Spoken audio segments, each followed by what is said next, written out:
Sa simula pa lang, alam mo niyo, sa mga nagtatanong no, kung Judas pa si Judas o hindi. Sige, mamaya na. Na-exit ako eh.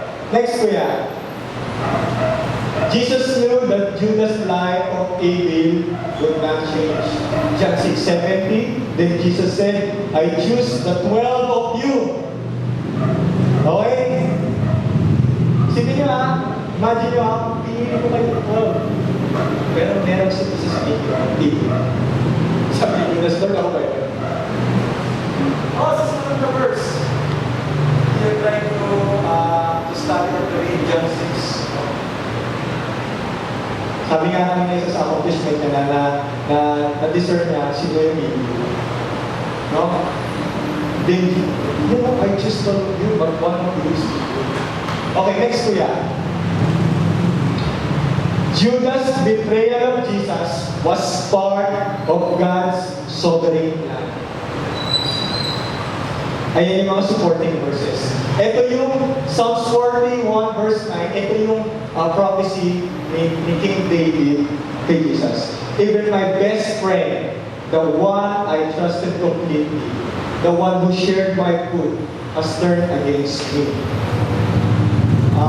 Hindi ko nailagay sa Acts 1:16. Verse 20 yata yung I think. No? Yun yun. Sinabi doon nila Peter na si Judas yung fulfillment ng prophecy.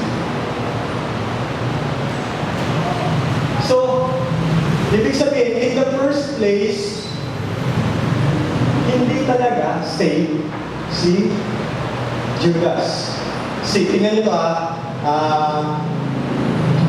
sa pagkakataon ni Judas kay Jesus, he made a great mistake in history. But the fact that Jesus knew Judas would betray him doesn't mean, pakinggan nyo, doesn't mean that Judas was a puppet of God's will. Sabi ko sa inyo, sa simula pa lang, meron siyang choice. At alam ni God, before the foundation of the world, alam ni Jesus na Judas would betray him. Judas made a choice and confirmed it. So ito na, sa mga nagtatanong kung sino si Judas o hindi. John 17 verse 12, ang sabi rito, during my time here, I protected them by the power of the name you gave. I guarded them. Si Jesus to, ang nagsasalita, I guarded them so that not one was lost. In fact, si Judas ang tinutukoy na the one headed for destruction. Except the one headed for destruction as the scriptures foretold. So meaning, yung God's sovereign plan, we have no questions about that. Kasi we know most of the time, hindi natin alam yung best. God is sovereign. Plano ni Lord na gawin ni Judas yun. And in the first place, Judas made a choice. Ayan o, malinaw. Pinili niya yung 12 except sa isa. Before the foundation of the world, Jesus knew na mayroong isang kasalanan. Okay. In the first place, he never found Jesus. Yun ang katotohanan, mga kapatid. Makinig kayo sa akin. In the first place, he never found Jesus. Hindi niya alam yung position niya kay Jesus. Although kasama niya si Jesus as model, sabi ko nga, as mentor, hindi niya nakita kung ano siya kay Jesus. In fact, siya yung tinutukoy ng the one headed for destruction. He was never been saved. Okay, now, ano yung pwede natin matutunan sa buhay ni Judas? Sige ko yan. Wait, tapos na ako sa pita.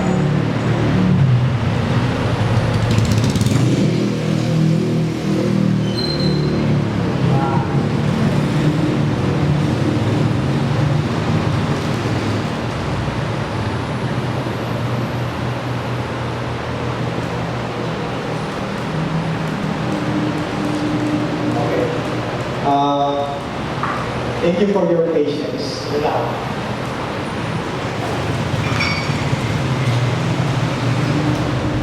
Ano yung pwede natin natin matutunan sa buhay niya. Number one is this. Listen guys. Evil plans and motives leaves us open to be used by Satan or even greater evil. Sabi ng Bible, do not bring a foothold to Satan, the enemy. So, evil plans and motives, ulitin ko, evil plans and motives, ginagamit ni Satan yun for even greater evil things. So, nakita natin na dahil sa desire niya, hindi malinaw kung bakit, alam natin, greedy siya. Diba? Pero na-manipulate siya ni Satan. Do not give a foothold. Huwag natin gagawin yun. Make sure na pag meron tayong evil plans, by God's grace, sana wala, huwag na natin tuloy. Dahil ito ang manipulate sa akin. Alam mo yung story ni Saul? Actually sa simula, he's okay. Yung King Saul, okay siyang hari. Kaya lang yung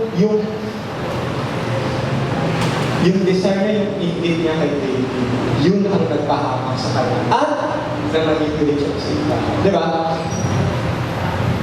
Another, the consequences of evil are so devastating that even small lies and little wrongdoings have serious results. See? Akala natin, no? Yung pagsisinungaling natin, yung pakupit-kupit ng lima natin, yung piso. Nung bata ako, meron kami nagtitinda tatay ko ng mga banana cue. Nakikita ko malakas yung benta. So every afternoon, pag visit ko, kumukupit ako, 20. Alam niyo hanggang sa nalugi yung namin, yung tinda namin. Nakita ko na. Akala ko, okay na kasi nakikita ko lakas ng kita eh. See? Noon yun bata ako, part of growing up. No? Ewan ko sa inyo. Nakakapit din ba kayo dati? Meron akong kilala, may may-ari ng isang hardware. Malaking hardware. Kung mamuli siya, libo-libo. Kasama namin siya, tropa. Pupunta sa amin, may dala-dala, 5,000. Okay lang alaw yun, kasi malakas naman ang kita. See? Pero, small lies and little wrongdoings have serious results. Nakita natin yan doon sa ginawa ni Judas. Ano yung pagkakagulo niya? Ito pa, number 3. God's plan, ito ang pinaka-importante. God's plan and His purposes are worked out even in the worst possible events. Quotable quotes yan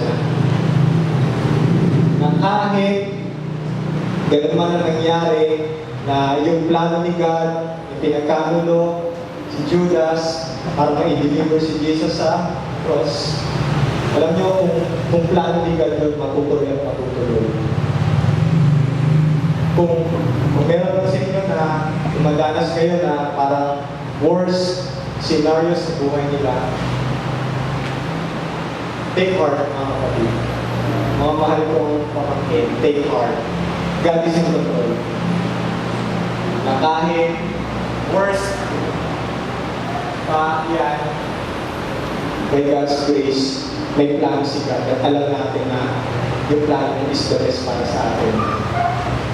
Okay ba yun? Kung meron naman sa inyo, hindi nakapag-aral ngayon, or kung meron naman sa inyo na bakit yung nangyari mga bagay na gusto nyo, na sa tingin nyo tama,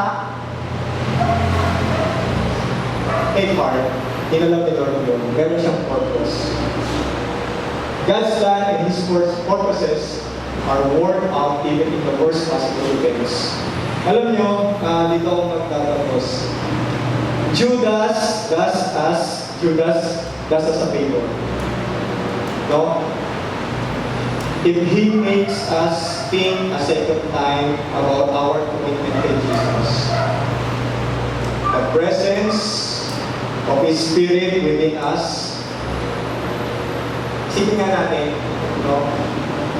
Gaya ng buhay ni Judas, ano ba yung commitment natin kay Lord?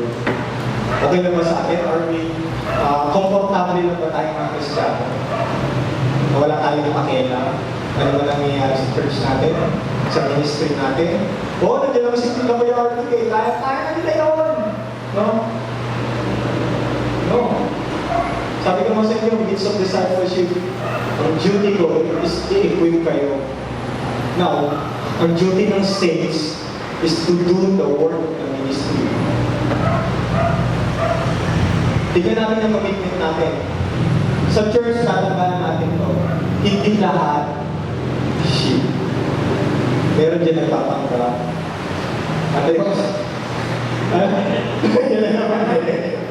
Meron dyan nagpapanggap. And it is the best time ngayong araw na ito para i-realize natin yung sarili natin. Ako ba ay bullpack? Ako ba ay... Joke lang. We love you. Ako... Isipin natin. Hater.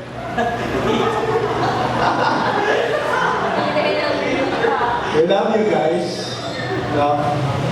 Isipin natin. Kahit napakagaling ng leader natin, kahit napakagaling ng mentor natin, if yung desire natin, and yung position natin kay Jesus hindi natin alam, baka wolves tayo. Baka wolf tayo. Hindi tayo sheep. Baka sa church na to, isa sa atin wolf, isa sa atin Judas. No? Masakit, pero maganda tong araw, maganda tong oras para i-check natin ang mga puso natin.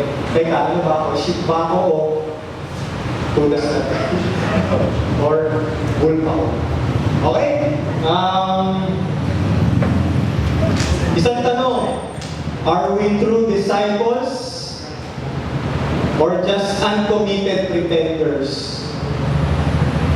Are we true disciples? Tanungin niyo mga sarili niyo, huwag yung mga katabi ninyo ha. Are we true disciples or are we just uncommitted pretenders? Sheep ba tayo or wolves? We can choose despair or death, or we can choose repentance, forgiveness, hope, eternal life. Diba? Judas' betrayal sent Jesus to the cross to guarantee us, para i-guarantee tayo na magkaroon tayo ng second chance. And yung second chance na yun yung ating last chance. Isang tanong para sa ating lahat. Talaga ba Kristiyano tayo? Or nasuko na ba natin ang buhay natin sa Kanya? Or in-neglect ba natin? Hahayaan natin na hindi natin tanggapin yung gift niya? Yung gift ni Lord, which is si Jesus. The gift of reconciliation. Hindi natin kailangan magbayad sa anumang kamalian natin. Hindi natin kailangan magpakamatay para lang masabi na alam niyo ba? Righteous tayo sa harap ng Lord. Buhay na binayaran, buhay na makalit. No. Yung example ni Judas, hindi ito para maranasan pa natin as Christians. In fact, sa kamalian ng iba, dapat matuto na tayo. Iba sa mga kaibigan nyo, nabuntis, or nagkaanak na, maagang naging tatay, gagayahin nyo ba yun? Or kung meron kayong mga kaibigan, meron SBD, alam nyo, maawa kayo eh. So una, masaya siya, proud pa siya. Pero eventually, para siyang kandilang nauupos. 2008, less than 100 lang ang victims na. Pero sa panahon natin ngayon, thousands na. At continuous pa na dumadami. What na muna ngayon? Di ba? So sana matuto tayo sa kanyang iba. Hindi porket, alam nyo, hindi ko sinasabi na i-break natin the rest. So, diniliver ko siya sa inyo. Sa ganun, alam ko, meron tayong matutunan sa buhay niya. Did you learn something today, tonight? Did you learn? Sana meron, no? Okay, let me pray. Sandali. Nasamahan niyo ko sa prayer. Dear God, thank you for the life of Judas. Once again, Lord, na-remind kami as faithful Christians, Lord, ano ba yung position namin sa inyo? Ayaw namin mag-ayaw na kay Judas na in the first place, Lord, we never found you, Lord, in our lives. Yes, kasama-sama ka namin. Yes, umahatid kami. Pero Lord, sa loob ng aming mga puso, hindi pala kami talasunod sa inyo. Lord, turuan mo kami, Lord. I-correct mo kami, Lord. Tulungan mo kami na maging faithful sa inyo. We love you, Lord. Thank you for the gift of salvation, Father. Sa gano'n, hindi na namin kailangang bayaran, ano pa man ang aming mga pagkakamali. Pero Lord, sa pamamagitan lang ng pananampalataya namin sa iyo. Kami na-justify, kami naging matuwid, blameless, nakikita mo kami as sinless. Lord, dahil sa inyong anak na si Jesus. Father, salamat po, Lord. Dahil mo kami, gumawa ka ng paraan, Panginoon. You sent your Son, Lord God, to die for our sins. We're here, Lord God, nagre-respond sa ginawa ng iyong anak na si Jesus sa cross. Gusto namin maging committed Christians, Lord God. Obedient Christians, Lord.